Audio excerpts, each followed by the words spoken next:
Bien, hermano, se me escucha bien, ¿no? Pues para mí un gozo, es una alegría el poder estar también aquí en esta mañana delante de vosotros. Traigo saludos de la Iglesia Bautista de la Gracia y quería pues transmitiros su saludo y expresaros que, bueno, es un gozo para mí estar aquí con vosotros en esta mañana y tener el privilegio de compartir la palabra del Señor.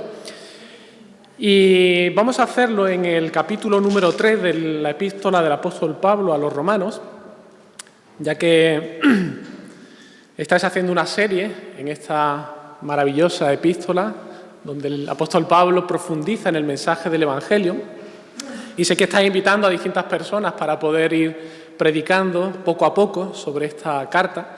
Y el pasaje que a mí me tocó, que Bori me comentó, es justamente los versículos del 1 al 8 de este capítulo 3 de la carta del apóstol Pablo a los romanos. Y os he de confesar algo, que este pasaje es un pasaje complicado, es un pasaje complejo. De hecho, cuando uno se pone a estudiarlo, creo que escuché al doctor Martin Lloyd-Jones, el famoso predicador galés, que decía que este pasaje era el más difícil no solo de la carta a los romanos, sino posiblemente de todo el Nuevo Testamento. Así que cuando yo me puse a estudiarlo, temblé por cómo poder explicarlo de la manera más sencilla para vosotros, ¿no? Y es un desafío para mí, no solo por la complejidad del pasaje, sino porque además vamos a necesitar del contexto. Yo sé que hay una serie que ha habido muchos predicadores que han estado predicando sobre ella, pero para poder yo exponeros en esta mañana qué nos está aquí transmitiendo el apóstol Pablo y qué nos está transmitiendo Dios a través de esta carta, vamos a tener que hacer un pequeño resumen de lo anterior para poder conectar, porque está íntimamente ligado, ¿vale? Así que tendremos que hacer eso, ¿no? Y de hecho estuve mirando todos los vídeos de los predicadores que han venido anteriormente y la mayoría tuvieron que hacerlo, así que en un sentido no me siento tan distinto y estoy justificado por hacerlo, ¿no? Ahora sí, antes de hacer ese pequeño repaso, sí que hay una pregunta. Cuando tú lees este pasaje, cuando lees estos versículos, hay algo que venía a mi mente, y es ¿por qué Pablo, que está explicando el Evangelio, de repente aquí en el capítulo 3, en estos 8 versículos, parece que él detiene su línea de argumento y de repente pasa tiempo en lo que parece ser un diálogo entre una persona que está poniendo objeciones a lo que él acaba de exponer? ¿Por qué el apóstol Pablo hace eso? ¿Por qué no sigue exponiendo el mensaje del Evangelio? Y creo que la razón es porque Pablo amaba el Evangelio y él se tomaba muy en serio cuando está exponiendo el mensaje del Evangelio. Y él sabía que en el mundo, y también dentro de las distintas religiones, personas que aún sean religiosas, a menudo tienen preguntas, tienen objeciones, cosas que surgen cuando nosotros les presentamos el Evangelio a alguien. Y la pregunta es, ¿cómo respondes tú a esas objeciones que tiene el mundo al mensaje del Evangelio? Porque a veces como evangélicos creo que podemos caer en la tentación de presentar el Evangelio de una manera muy ingenua o de una manera muy simplista. Y hermano, es verdad que en un sentido el Evangelio es sencillo, pero el Evangelio también es profundo. Y el mundo cuestiona muchas cosas acerca del mensaje del Evangelio. Y a veces nosotros podemos caer en esa mentalidad simplista y simplemente no pensar en todas las implicaciones que tiene lo que estamos presentando cuando hablamos del Evangelio. No hemos tenido en cuenta a lo mejor el trasfondo de esa persona. No hemos tenido en cuenta qué posible objeción pueda tener esa persona ni qué respuesta tenemos que darle. Así que no sé si os ha pasado alguna vez cuando habéis presentado el mensaje del Evangelio y alguien os ha preguntado, bueno, ese mensaje que me has presentado está muy bien, pero ¿qué pasa con ese indígena del Amazonas que nunca ha escuchado la palabra de Dios? Sí, Dios se revela en su palabra, pero ¿y qué pasa con ellos? ¿Acaso Dios puede condenarlos si ellos no han tenido la oportunidad de escuchar el mensaje del Evangelio? No sé si os han preguntado alguna vez esto. A mí muchas veces. O otra pregunta típica. Bueno, me estás presentando el mensaje del Evangelio, pero fíjate en el mundo. Si ese Dios que tú me presentas es un Dios santo, bueno y justo, ¿por qué existe el mal en el mundo? ¿Por qué Dios no acaba de una vez con toda injusticia y con toda maldad? ¿No se me han preguntado alguna vez eso? A mí muchísimas veces. ¿O cómo estás seguro de que tu religión es la verdadera? ¿Por qué 500 millones de budistas van a estar equivocados o 1.700 millones de musulmanes van a estar equivocados si tu religión me está diciendo que esa es la verdad? ¿Qué pruebas tienes de eso? ¿Cómo respondes a esas preguntas? ¿Qué respuestas tienes tú para ellos? Y este pasaje que vamos a considerar esta mañana, el apóstol Pablo está haciendo justamente eso. Está respondiendo a las posibles objeciones al mensaje del Evangelio que él está exponiendo. Y el apóstol Pablo no lo hace de una manera ingenua y simplista. Os advierto que el pasaje es complejo, hay preguntas complicadas de responder y a veces seguir al apóstol Pablo nos va a costar un poquito de trabajo, ¿vale? Voy a intentar hacerlo lo mejor posible para responder y poder exponer de manera sencilla, pero a veces no es tan fácil responder a esas objeciones, pero debemos ser consistentes. El apóstol Pablo amaba el mensaje del Evangelio y él se tomaba muy en serio cuando exponía el mensaje del Evangelio. Y es verdad, no vamos a convertir a la gente simplemente por ganar un argumento intelectual, no ese es el propósito. Eso es una obra que solamente Dios puede hacer en el corazón de la persona, ¿verdad? Pero fijaos, sí que somos llamados por Dios a ser diligentes y en la medida de nuestras capacidades, como dice el apóstol Pedro, a estar siempre preparados para presentar defensa con mansedumbre y reverencia ante todo aquel que demande razón de la esperanza que hay en nosotros. Así que sí que tenemos un llamado de parte de Dios a argumentar con base en el Evangelio, con una base bíblica y hacerlo como el apóstol Pablo lo hacía. Así que habiendo dicho esto, ahora sí os voy a poner en contexto de este capítulo 3, así que os voy a recordar brevemente, voy a hacerlo lo más breve posible, de qué ha estado hablando el apóstol Pablo hasta aquí en la carta. Pues fijaos, si miráis en vuestra Biblia, todo el capítulo 1 y 2 es el desarrollo de una idea clave que el apóstol Pablo ha presentado. Y esa idea clave la encontráis en los versículos 16 y 17 del capítulo 1. Ya Abraham Sanz os predicó un excelente mensaje sobre estos versículos. Pero esta es la idea principal que Pablo nos está presentando. Él nos va a hablar acerca del Evangelio. Y él dice que él no se avergüenza del Evangelio. Al contrario, Pablo, lejos de sentirse avergonzado del Evangelio, él se siente maravillado, se siente admirado, está enamorado del mensaje del Evangelio, hasta tal punto que él voluntariamente decidió consumir su vida hasta agotarla por completo por predicar el Evangelio. Y él estuvo dispuesto a ser perseguido, dispuesto a estar en la cárcel con tal de presentar el Evangelio y que se extendiese la palabra de Dios. Ahora, ¿por qué es tan maravilloso el mensaje del Evangelio?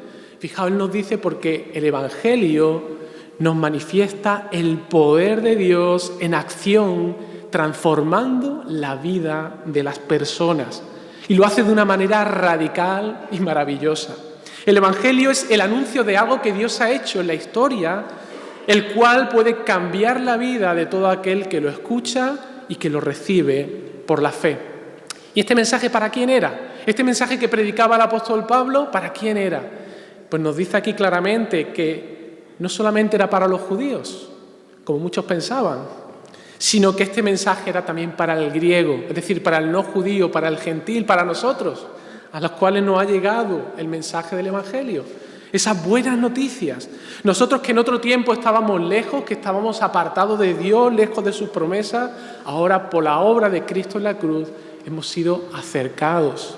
Así que el propósito de esta carta, lo que quiere el apóstol Pablo es que conozcamos en profundidad este precioso mensaje del Evangelio. ¿Cuál es su origen? ¿Cómo funciona? ¿Qué me ofrece? ¿Qué demanda de mí? Él quiere explicárnoslo todo acerca del Evangelio. Y para ello Pablo nos expone la idea más revolucionaria que forma parte del Evangelio. Versículo 17 dice, en el Evangelio la justicia de Dios se revela por fe y para fe. Como está escrito, mas el justo por la fe vivirá. Este es un mensaje revolucionario y maravilloso. El Evangelio nos muestra que la justicia de Dios se revela por fe y para fe. Ahora, ¿qué significa esto de que se revela por fe y para fe? Ese es el tema que el apóstol Pablo va a desarrollar a lo largo de toda la carta, especialmente a partir del capítulo 3, versículo 21. Y a medida que estemos considerando esta carta y os vayan predicando, entenderéis todos los aspectos acerca de cómo esa justicia se revela en el Evangelio.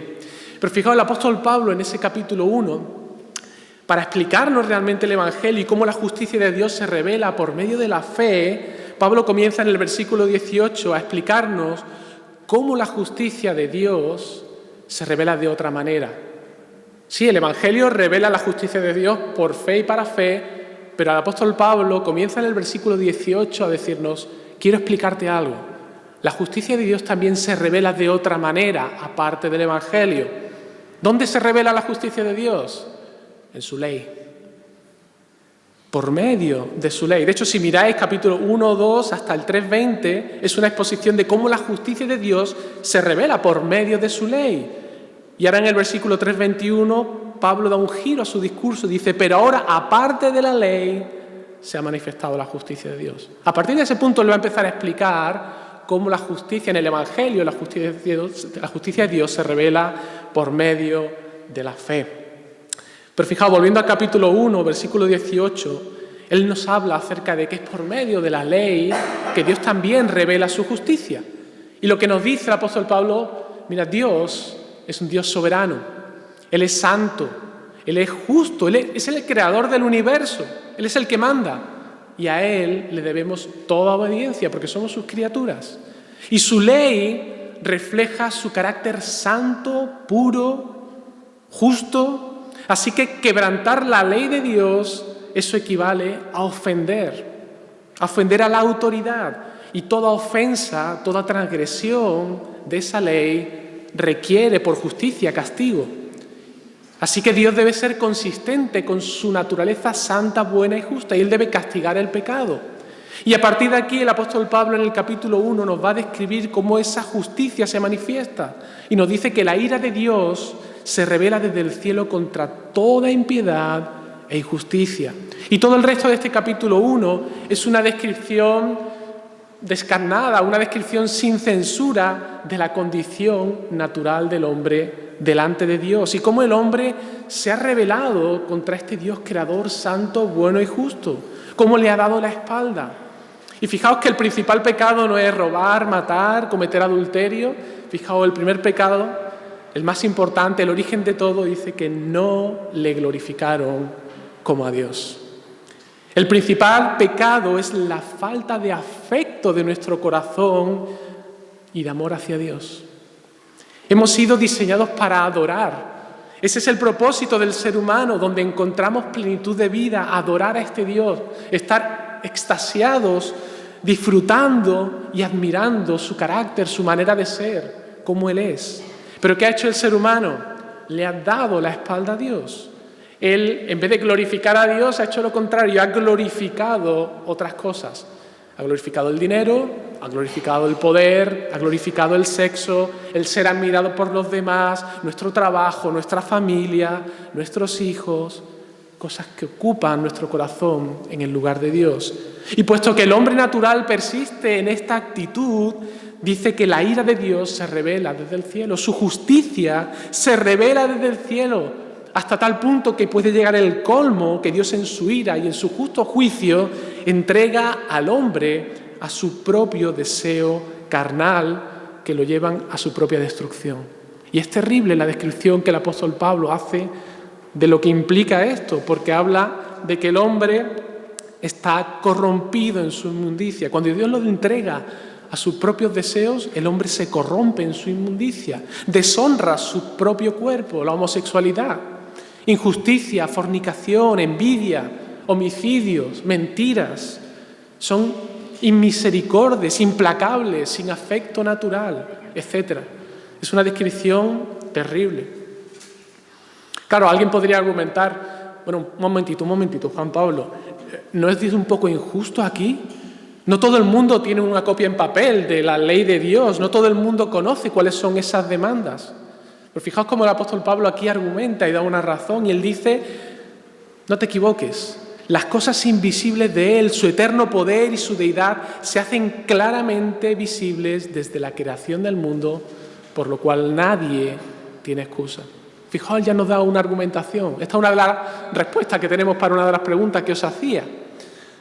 La creación, lo que podemos ver del mundo, es una evidencia suficiente que deja sin excusa a nadie. Nadie tiene excusa. Habiendo expuesto cómo la ira de Dios se revela contra toda la humanidad, el apóstol Pablo, en el capítulo 1, ahora en el capítulo 2, él va a centrar su mirada en un grupo más específico de personas. El moralista, el religioso, el que cree que está del lado de Dios. Personalmente pienso que el apóstol Pablo aquí, en este capítulo 2, está teniendo en mente sobre todo a los judíos. Porque esta carta, recordad, está dirigida a una iglesia donde había gentiles y había judíos. Y los judíos representan el paradigma del pensamiento del moralista, del religioso. ¿Y cómo pensaban los judíos? ¿Cuál era su manera de pensar? Yo me puedo imaginar a estos judíos recibiendo la carta del apóstol Pablo y leyendo este capítulo 1 y aplaudiendo, diciendo: Pablo, estamos de acuerdo con tus palabras, es maravilloso este mensaje, tienes razón. Este mundo de impío de ahí fuera, ese mundo gentil que está bajo la ira de Dios, que está lejos de las promesas de Dios, mira cómo son, mira su manera de vivir. Nuestra más profunda condena hacia esta gente. No nos extraña que la ira de Dios se revele en el cielo contra ellos. Estamos contigo. Dios es justo haciendo esto.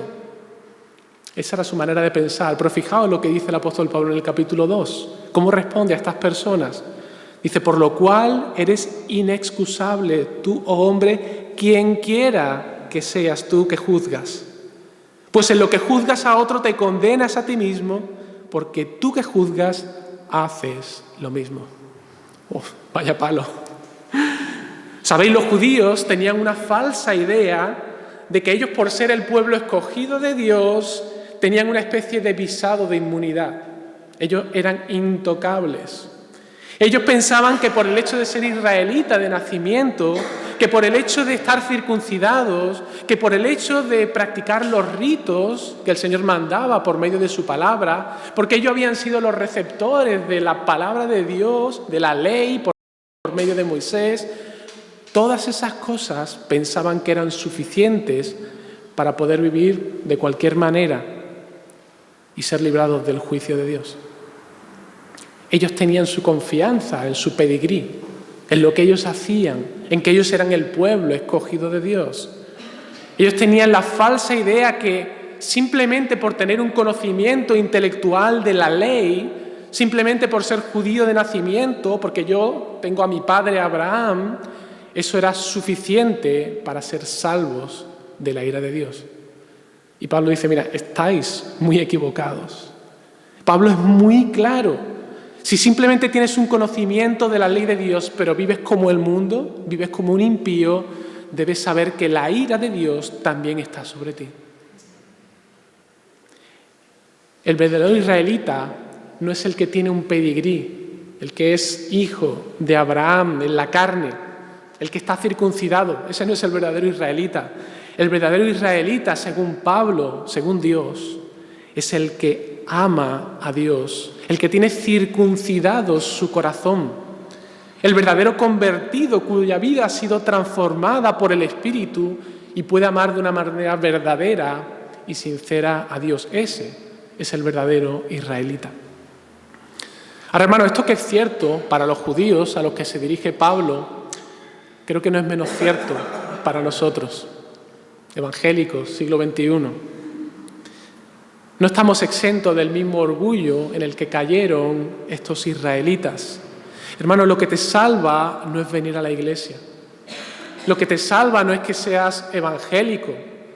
Lo que te salva no es que tengas la doctrina perfecta y adecuada, ni que te sepas versículos de la Biblia de memoria, ni que hayas sido bautizado, ni que hables del evangelio en cada oportunidad que se te presente. Eso no es lo que te salva. Ninguna de estas cosas son la base para ser librados de la ira de Dios. Si tú haces todas estas cosas, eres un evangélico de 10, por así decirlo, pero tu corazón ama lo mismo que ama el mundo, no te sirve de nada. Si hablas a otros del evangelio y de lo que agrada a Dios, pero luego en tu vida privada haces lo mismo que el mundo, No pienses que por ser miembro de una iglesia o por ser evangélico, entonces todo va a estar bien con Dios. No te equivoques. El apóstol Pablo lo ha dejado muy claro. Si no hay una verdadera transformación del corazón, tu condición delante de Dios es exactamente igual que la del resto del mundo. Exactamente igual. Ahora, lo que el apóstol Pablo acaba de decirle a los judíos son palabras muy fuertes. Está rompiendo por completo la manera de pensar que ellos tenían, una manera de pensar que estaba asentada en sus mentes por siglos y siglos, generaciones y generaciones. Como nosotros, el pueblo de Dios, los escogidos de Dios, que la ira de Dios está sobre nosotros. Eso no es posible. Eso es lo que seguramente habría venido a la cabeza de los judíos. Ellos de alguna manera están en shock por lo que Pablo les acaba de decir en el capítulo 2. Ahora, Pablo va a tomar los versículos 1 al 8 de este capítulo 3 precisamente para responder a las objeciones que muchos de estos judíos tendrían por lo que acaba de afirmar Pablo. ¿Vale? ¿Me seguís hasta aquí? ¿Estáis conmigo? Bien. Lo que vamos a ver entonces en esta mañana, después de esta larga introducción, es justamente cuáles son estas 4 objeciones que un judío tenía ante la declaración de Pablo y cómo Pablo responde a esas objeciones. Primera objeción, versículos 1 y 2. Dice, ¿qué ventaja tiene pues el judío? ¿O de qué aprovecha la circuncisión? En otras palabras, Pablo, si lo que tú me acabas de decir es cierto, de que el judío tiene la misma condición delante de Dios y también está bajo la ira de Dios, como los demás, como los gentiles, ¿de qué me sirve a mí ser judío? ¿Qué pasa con Abraham, al que tú escogiste para formar una nación de él? ¿Por qué nos sacaste de Egipto y nos hiciste pasar por el Mar Rojo y nos diste la tierra de Canaán? ¿Y por qué nos diste la ley por medio de Moisés? ¿De qué sirve que yo me circuncide, que guarde todas las ordenanzas que tú nos diste por medio de Moisés? ¿Por qué nos mandaste obedecer todas estas cosas? ¿Qué valor hay en todo eso? ¿No sería mejor desecharlo, no perder el tiempo con estas cosas? ¿Tiramos el Antiguo Testamento? Esta es la objeción que un judío podría darle a Pablo. Y fijaos cuál es la respuesta de Pablo. ¿Es esto una pérdida de tiempo? Dice, no.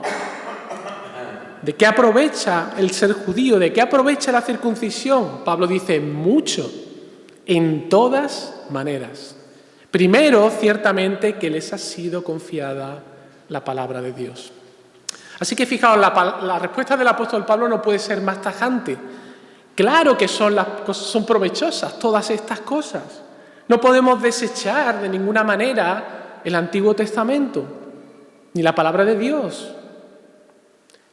Fijaos que Pablo en ningún momento en el discurso del capítulo 2, él no ha dicho que no sea provechoso ser judío.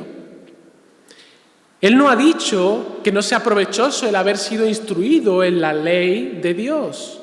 El punto de Pablo es que ser judío, ser simplemente conocedor de la ley de Dios, eso no te justifica delante de Dios, que es muy distinto. No es que no sea provechoso. Lo que Pablo dice, no uses eso como base para justificar tu pecado delante de Dios. Porque no hay diferencia alguna entre un judío y un gentil en términos de la salvación, en términos de cómo somos justificados delante de Dios. Ambos somos justificados de la misma manera. Ellos no tienen un estatus distinto. Tanto judío como gentil somos justificados exactamente igual. Si tú piensas que Dios no te va a juzgar por el mero hecho de pertenecer a la nación de Israel, aunque sea la nación escogida por Dios, el mero hecho de conocer su ley e incluso enseñarla a otros, eso no te coloca en una posición superior respecto a los demás. Estás equivocado si piensas así. Ahora bien, ¿significa eso que el judío no tiene ninguna ventaja o que no aproveche la circuncisión y todo lo que ellos recibieron de parte de Dios? No, al contrario. Pablo dice que tuvieron muchísima ventaja con respecto a los gentiles. Él dice mucho en todas maneras. Ahora, ¿en qué tuvieron ventaja los judíos? Bueno, Pablo es verdad que no nos da una lista detallada, pero sí que nos da la razón principal de esa ventaja. El mayor privilegio con el que contaron los judíos, y es que a ellos les fue confiada la palabra de Dios. O como dice originalmente, los oráculos de Dios. ¿Qué son los oráculos de Dios? Es la revelación de Dios, la propia declaración de las palabras de Dios, Dios hablando directamente al hombre. El Antiguo Testamento no es una interpretación que los hombres hicieron de lo que Dios hablaba, no. El Antiguo Testamento no era simplemente un ideario de principios teológicos escrito por los hombres y sesgado según su contexto cultural. El Antiguo Testamento no es que contenga la palabra de Dios que escribieron Moisés, algunos profetas, Daniel, Isaías. Aquí el apóstol Pablo está dejando muy claro que el Antiguo Testamento, la palabra revelada por Dios que fue dada al pueblo de Israel, era la propia palabra de Dios. Es Dios mismo hablando al hombre. Es lo que dice también Pablo hablando a Timoteo. Toda la Escritura es inspirada por Dios. La escribieron hombres, sí, pero fueron guiados e inspirados por el Espíritu Santo y lo que haya escrito es infalible, es inerrante, es la palabra sin error de Dios. Y hermano, esta declaración es tremendamente importante. Hoy en día hay gente que cuestiona la palabra de Dios. Bueno, es cuestión de interpretación, contiene la palabra de Dios. No, hermanos, es la palabra de Dios, inerrante, inefable, es el oráculo de Dios, es Dios mismo hablándote a ti. ¿Quieres escuchar la voz de Dios? Lee su palabra, ahí está. Y este es el más grande privilegio que tuvieron los judíos, que a ellos les fue dado este tremendo privilegio, les fue confiada la palabra de Dios. Esto fue algo mucho más importante que cruzar el Mar Rojo, más importante que la conquista de la tierra de Canaán, más importante que la obra de construcción del templo de Salomón, con toda su gloria. Pero hermano, el mayor privilegio que ellos tuvieron, que fueron receptores, los primeros receptores de la palabra de Dios. ¿Y por qué supone esto un privilegio? Hermano, no hay privilegio mayor que pueda tener ningún ser humano que oír directamente la voz de Dios. Porque la voz de Dios, su palabra, es lo que produce vida en el corazón del hombre. Fijaos lo que dice Moisés en Deuteronomio 8:3. No solo de pan vivirá el hombre, mas de todo lo que sale de la boca de Jehová vivirá el hombre. Por cierto, palabras que Jesús usó en la tentación en el desierto contra Satanás, ¿verdad? O de forma negativa, no hay mayor tragedia para el ser humano que la escasez de la palabra de Dios. Como ocurrió en los tiempos de Amós, donde él dice, vienen días, dice el Señor, en los cuales enviaré hambre en la tierra, pero no hambre de pan ni de sed de agua, sino hambre de oír la palabra de Jehová. Es una terrible tragedia que haya hambre en el mundo. Es una terrible tragedia que haya sequía como la que hemos sufrido este verano. Pero hermanos, hay algo mucho peor que eso. Es que Dios guarde silencio. Eso sí que es terrible. Porque cuando Dios guarda silencio, el hombre es entregado a sus propios deseos, a sus imaginaciones, a la oscuridad, a la ceguera. Y eso lleva al hombre finalmente a su destrucción. No solamente de su cuerpo, sino de su propia alma. Así que Israel tuvo el privilegio de recibir directamente la palabra de Dios como guardianes, como custodios, para que ellos no se la guardasen para sí, sino que fuesen luz al resto de las naciones, para que proclamasen a las naciones de alrededor la gloria de Dios. Un mundo que a su alrededor vivía en la impiedad, en la ceguera, y ellos debían ser luz a ese mundo. Una palabra que daba luz para entender que eran pecadores y que estaban bajo la ira de Dios. Y por tanto esa palabra debía llevarles a buscar la misericordia de Dios, llevarles a entender el sentido de la promesa que Dios dio a Abraham, su padre, en cuya simiente Dios le prometió, serían benditas todas las naciones de la tierra. ¿Qué simiente es esta? Pablo lo dice, es Cristo, el descendiente de Abraham, el cual sería bendición a los judíos solamente, no, a todas las familias de la tierra. Fijaos qué gran privilegio fueron. Fueron en un sentido los primeros evangelistas enviados por Dios al mundo a predicar el evangelio. Los primeros que recibieron la palabra. Una palabra que no solamente era para los demás, debía ser también para ellos mismos. Ellos debían haber entendido que eran pecadores y que si no se arrepentían y confiaban en el medio que Dios iba a proveer, esa simiente de Abraham estarían en la misma condición que el resto. No debía haberles llevado a una arrogancia o superioridad sobre los gentiles. Así que este es el argumento de Pablo. ¿Aprovecha para ser judío? Claro que aprovecha. Tuvisteis un gran privilegio. Ahora, hermano, esto que Pablo argumenta en el caso de los judíos, ¿no aplica también a nosotros? A ellos les fue confiado el Antiguo Testamento, pero nosotros tenemos el Antiguo y el Nuevo también. ¿Te das cuenta del privilegio que el Señor nos ha dado de poder disfrutar de su palabra de una manera accesible, abierta? Hoy en día tenemos cientos de versiones, la puedes tener en tu móvil, la puedes consultar por internet, la puedes comprar en papel. Tienes todas las facilidades para escudriñar la palabra de Dios. No es un libro cualquiera, es la revelación de Dios para ti y para mí. ¿Somos conscientes del privilegio que tenemos? ¿Pasamos tiempo de calidad realmente siendo conscientes de que Dios nos habla por medio de su palabra, estudiando, meditando, siendo conscientes de que es Dios mismo el que nos habla a través de ella? Y como decía antes, si piensas que leer la Biblia te va a justificar delante de Dios, olvídate, no va por ahí el tema. Pero no te vayas al otro extremo de decir, bueno, como Dios no me va a justificar leyendo la Biblia, entonces puedo desecharla. El apóstol Pablo aquí deja claro que no, en ninguna manera. No desprecies el privilegio que Dios te ha dado de tener a tu disposición su palabra. Eres un privilegiado y tienes una gran responsabilidad también delante de Él, de predicar al mundo, de enseñar a otros lo que has recibido por medio de su palabra. Tampoco eres salvo por asistir a la iglesia o porque tus padres y tus abuelos fuesen creyentes. Pero no deseches este privilegio. No deseches este privilegio. Si tú has crecido en un hogar cristiano, si tus padres te han enseñado el evangelio de pequeñito, si tu familia, la mayoría son creyentes y te has criado en ese contexto, da gracias a Dios. Eso no te va a salvar, eso no te va a justificar delante de Dios, pero no lo deseches. Has recibido una gran bendición de parte del Señor y quizás has tenido la oportunidad de escuchar desde muy pequeñito su palabra y a una edad muy temprana el Señor ha podido tocar tu corazón. Dale gracias por ese privilegio también. Vamos con la segunda objeción, vamos avanzando. Versículos 3 y 4. Dice, pues ¿qué es si algunos de ellos han sido incrédulos? ¿Su incredulidad habrá hecho nula la fidelidad de Dios? Esta es la segunda objeción que Pablo está planteando, que está muy conectada con la primera. Porque la primera pregunta que puede surgir y surgía en la mente de un judío es, ok, vale.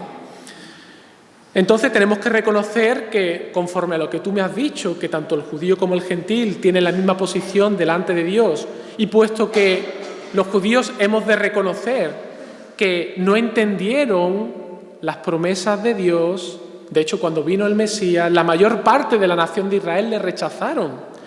De hecho, el apóstol Pablo va a hablar sobre ese tema en los capítulos 9, 10 y 11. Pero, por tanto, puesto que la palabra les fue confiada y esa palabra no ha tenido un efecto en la vida de ellos y los judíos han permanecido en incredulidad, Pablo, dime una cosa, ¿no implica esto que Dios ha sido infiel a sus promesas? ¿Nos podemos fiar de Dios si vemos que el pueblo de Israel ha fracasado? ¿Se han anulado las promesas que Dios dio a Israel? Fijaos, la respuesta de Pablo es tajante. Dice, de ninguna manera, no pienses así.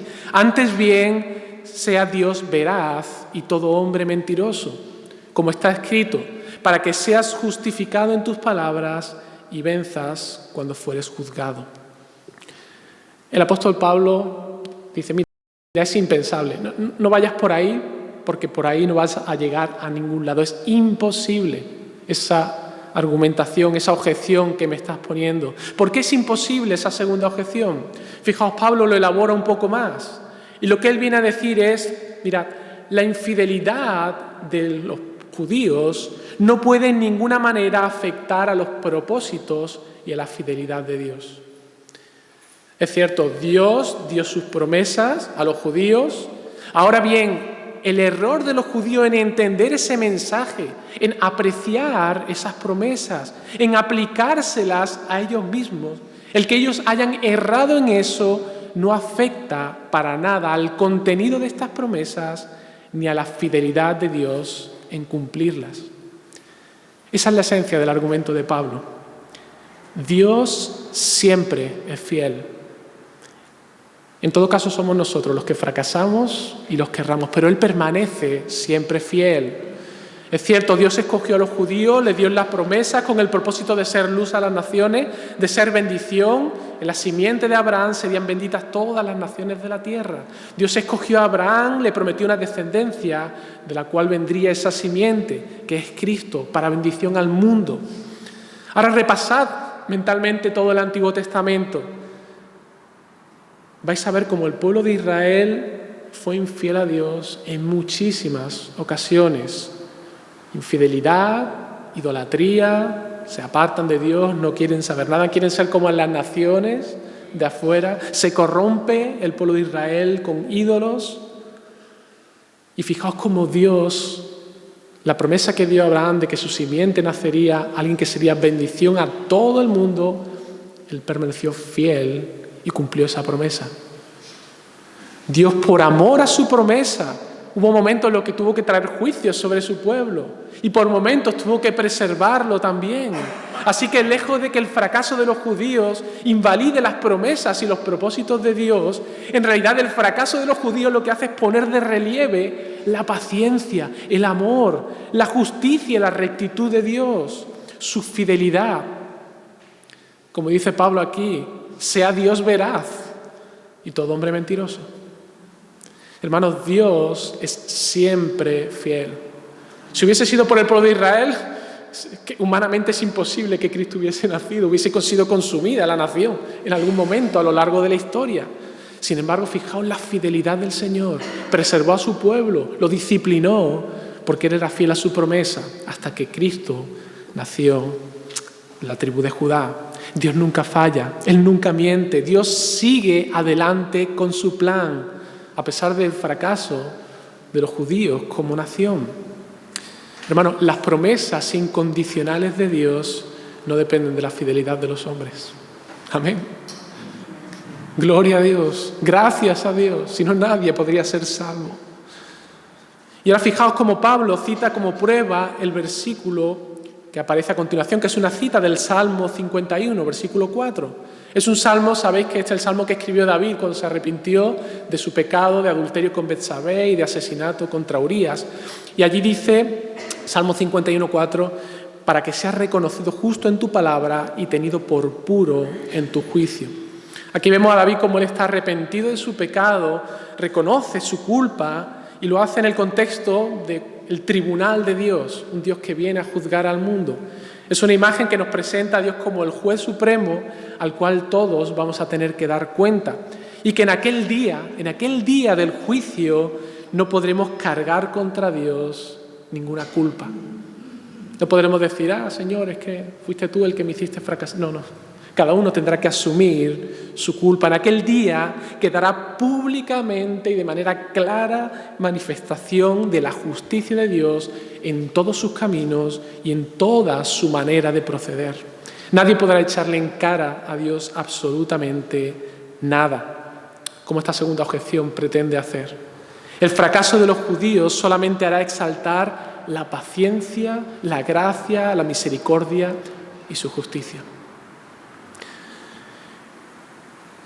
Y esto nos lleva a la tercera objeción, justamente. Fijaos, tercera objeción, versículos 5 y 6. Dice, muy bien, Pablo, ¿y si nuestra injusticia hace resaltar la justicia de Dios, qué diremos? ¿Será injusto Dios que da castigo? Hablo como hombre. Es un versículo difícil de entender, pero fijaos la conexión que tiene con lo que acaba de decir antes. Os lo pongo en mis propias palabras. Pablo, si me acabas de decir que el fracaso de los judíos lo único que hace es exaltar la justicia de Dios y glorificar su persona, más aún, la pregunta es ¿por qué Dios me castiga? Si nuestro fracaso, nuestra infidelidad está contribuyendo a la gloria de Dios, ¿no es injusto que Dios me castigue por eso? ¿No estoy haciendo algo bueno? Porque en el capítulo 2 tú has dicho que Dios va a castigar de la misma manera a los judíos y a los gentiles. ¿No es esto un poco injusto? Ahora fijaos cómo Pablo aquí, al usar este argumento, es muy cuidadoso. De hecho, pone entre paréntesis hablo como hombre. En un sentido, Pablo está aclarando, oye, estoy planteando esta cuestión, pero tenéis que saber que yo no hablo así. Estoy hablando con una mentalidad carnal, una mentalidad de alguien inconverso. Porque así es como piensa muchas veces el mundo. Y la respuesta de Pablo a este argumento es contundente. En ninguna manera. De otro modo, ¿cómo juzgaría Dios al mundo? En otras palabras, mira, no vayas por ese camino porque por ahí tampoco vas a encontrar salida. Los judíos sabéis que creían en el juicio final. Ellos creían que Dios juzgaría con justicia a todo el mundo.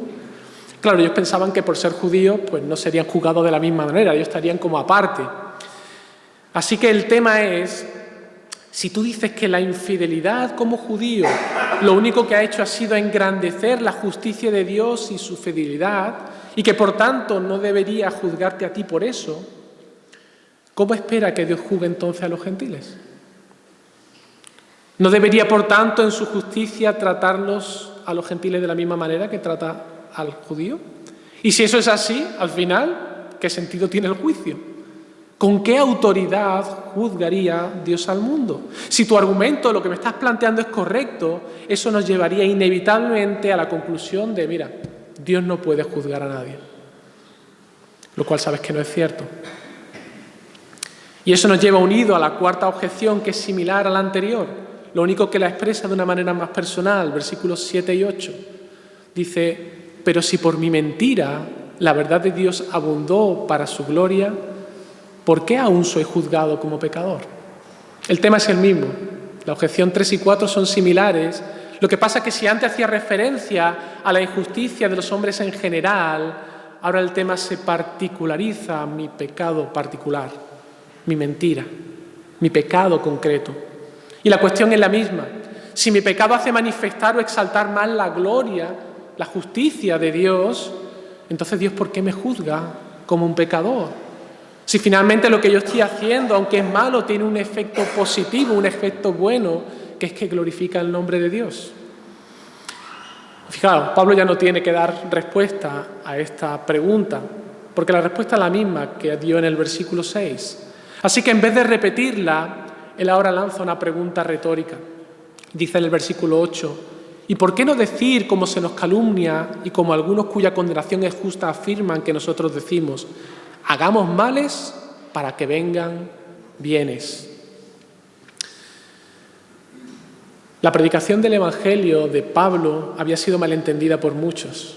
El mismo apóstol reconoce que muchos le calumniaban injustamente por sus enseñanzas acerca de la gracia de Dios. Por ejemplo, cuando Pablo dice, mas cuando el pecado abundó, sobreabundó la gracia. Bueno, pues venga, vamos a pecar. Si eso hace que sobreabunde la gracia, pues nada, gratis para todos. Así que al escuchar esta declaración, muchos llegaron a la errónea conclusión de Pablo está enseñando que cuanto más pequemos, más se manifiesta la gracia de Dios. Así que da igual cómo viva, vamos a pecar, da igual lo que hagas con tu cuerpo, da igual la santidad en tu vida. Si es así, mejor pecar y además cuanto más mejor. Así Dios manifiesta más su gracia, ¿verdad? Así que Pablo conecta ambas ideas y lo que nos viene a decir en respuesta a esta última objeción es, si mi mentira tiene el efecto al final de manifestar la justicia de Dios porque debo ser condenado por Él, entonces Él no debería juzgarme por eso. Pero si tú sigues pensando de esa manera, eso te va a llevar inevitablemente a la conclusión de que es mejor pecar y cuanto más peques mejor. Porque de esa manera Dios va a ser más glorificado. De hecho, muchos acusaban a Pablo de eso, ¿verdad? Lo cual es completamente falso. Nadie en su sano juicio puede afirmar tal cosa, es una contradicción. Nadie puede decir, hagamos males para que vengan bienes. Eso no tiene ningún sentido, eso viola todo principio moral. Alguien que afirme eso está cometiendo suicidio intelectual, no se sostiene por ningún lado. Así que, hermanos, resumiendo, y voy concluyendo, el apóstol Pablo nos ha presentado 4 argumentos, 4 objeciones a lo que él había estado enseñando. Y en resumen sería, primera objeción: Pablo, a la luz de todo lo que me has expuesto, de que los judíos y los gentiles son justificados de la misma manera y que los judíos no tienen ninguna posición de privilegio, ¿estás diciendo que no se gana nada por ser judío o tener una religión bíblica? Pablo dice, no estoy diciendo eso. Hay mucho valor en eso. Hay mucho valor en conocer la palabra de Dios. Segunda objeción: vale, pero si esas palabras que Dios dio al pueblo de Israel han fallado, ellos han fallado en cumplir ese propósito, porque muchos no han creído a sus promesas, muchos judíos no han entendido el Evangelio, ¿qué pasa entonces con sus promesas? Pablo dice, mira, a pesar de la infidelidad del pueblo, Dios ha seguido siempre fiel, sus promesas han avanzado. Eso muestra lo comprometido que Dios está con su palabra. Vale, Pablo, pero si es necesaria la injusticia para que se revele la justicia de Dios, dice la tercera objeción, ¿no es injusto que Dios me juzgue? Pablo dice, bueno, sobre esa base, entonces Dios no podría juzgar a nadie. Y todos sabemos que Dios va a juzgar el mundo. Y la última, vale, entonces si mi pecado hace que Dios se vea mejor, ¿eso significa que debo pecar más para que su gloria se manifieste más? No, déjalo. He sido acusado mucho de creer eso, nos diría el apóstol Pablo, pero eso no es así. Y afirmar que pecas para que Dios te ame más es una actitud digna de condenación, es una perversión del Evangelio. Ahora, hermanos, ¿qué aprendemos de todo esto? Porque una de mis preocupaciones era cómo aplicamos todo esto. No quería que esta predicación se convirtiera simplemente en un ejercicio intelectual. Hay muchas preguntas, respuestas, sutilezas. Pero, hermanos, creo que hay enseñanza aplicable para nosotros hoy. Y es como decía, a veces como creyentes, como evangélicos, tendemos a ser poco consistentes y débiles con nuestros argumentos cuando presentamos el Evangelio. Nos falta quizá más apologética a la hora de defender el Evangelio. Y pensamos que quizá el Evangelio pues, debe ser una presentación muy sencilla. Sí, debe serlo. Pero a veces nos vienen con preguntas el mundo. Hay mentes brillantes en el mundo que van a cuestionar muchos aspectos del Evangelio. Y hermanos, no podemos reservar eso simplemente para las escuelas de teología. Somos llamados a defender de manera consistente el Evangelio, por amor al Evangelio, por amor a Cristo. Y aquí tenemos al apóstol Pablo. Él no está en una escuela de teología, él está predicando el Evangelio, una carta que es enviada a una iglesia en Roma.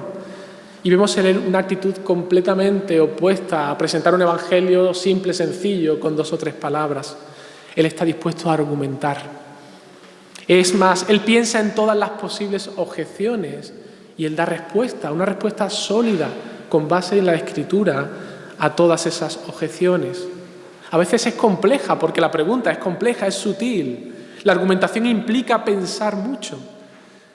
A veces el Evangelio puede ser malentendido, pero fijaos, el apóstol Pablo siempre está dispuesto a aclarar ideas, a defender el Evangelio de una manera consistente.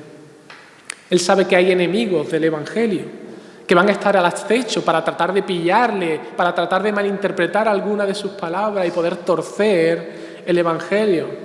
Pero hermanos, el apóstol Pablo amaba el Evangelio y él está dispuesto a lo que sea, a defenderlo, a argumentar, a explicar, a pensar, a definir con precisión. Lo vemos aquí. Hoy en día debemos ser conscientes que hay también muchos enemigos del Evangelio. Hay muchos apologetas ateos que cuestionan mucho del Evangelio, que van a estar dispuestos a argumentar con nosotros, a buscarle los 3 pies al gato, a buscar subterfugios para hacernos dudar, hacernos caer, dejarnos quizá en ridículo. Pero hermano, no les rehuyamos. No les rehuyamos. Eso sí, asegúrate de estar bien preparado. No vayas a un debate sin haber estado seguro de que has pensado en la respuesta que vas a dar. No te metas a argumentar sobre un tema del que conozcas demasiado superficialmente. Ten cuidado con tus palabras, porque estás hablando acerca del Evangelio, estás hablando acerca de la palabra de Dios. ¿Cómo debemos manejarnos en estas argumentaciones que se nos presentan? ¿Qué hacer con esos argumentos ingeniosos, sutiles, que muchos incrédulos nos presentan? Pues fijaos, creo que el apóstol Pablo aquí nos enseña el método de cómo responderlo. Mirad cómo en cada respuesta que el apóstol Pablo ha dado, él no se entretiene en los detalles, sino que él va siempre a principios básicos fundamentales. Verdades que sabe él que son así porque lo declara la palabra de Dios. Así que cuando tengas que argumentar con un incrédulo, como regla general, podemos aprender en este pasaje que debemos partir de una afirmación que sepamos que es fundamentalmente cierta en la Escritura. Y fijaos que aquí Pablo presenta 3 verdades fundamentales sobre las que él basa toda su defensa. Dios siempre es veraz, Él es siempre fiel. Dios siempre es justo en todo lo que hace y Dios no fomenta nunca el pecado en tu vida. Eso no es parte del plan de Dios. Fijaos, 3 principios sólidos que sabemos que son ciertos. Y Él parte de esa base y sobre esa base comienza a argumentar y a defender las distintas objeciones. Cualquier objeción que alguien te pueda poner, ponla a la luz de estas verdades fundamentales. Argumenta desde ellas para dar una respuesta que no niegue ninguna de estas verdades. Eso es lo que está haciendo el apóstol Pablo. Y creo que tenemos que tomar buena nota nosotros de ello. Otra manera también de probar las objeciones es esta. ¿Esa objeción que me estás planteando me humilla a mí y glorifica a Dios? ¿O hace todo lo contrario? Generalmente, si alguna de estas objeciones glorifica tu persona, probablemente sea errónea. Esto puede ser otra manera también de probarlo. Pero en definitiva, hermanos, que el ejemplo del apóstol Pablo que nos ha presentado en este capítulo, sé que son unos versículos difíciles a veces, y os animo a que en casa podáis leerlo y volverlo a leer, pero es palabra de Dios. Es para la edificación de su pueblo. Y creo que este ejemplo que aquí el apóstol Pablo nos da debería servirnos para que profundicemos más en el glorioso Evangelio de Jesucristo.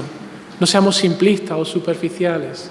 No rehuyamos las objeciones que pueda tener el mundo, pero prepárate, profundiza en la palabra del Señor, sumérgete en ella, piensa, busca cómo el mundo piensa.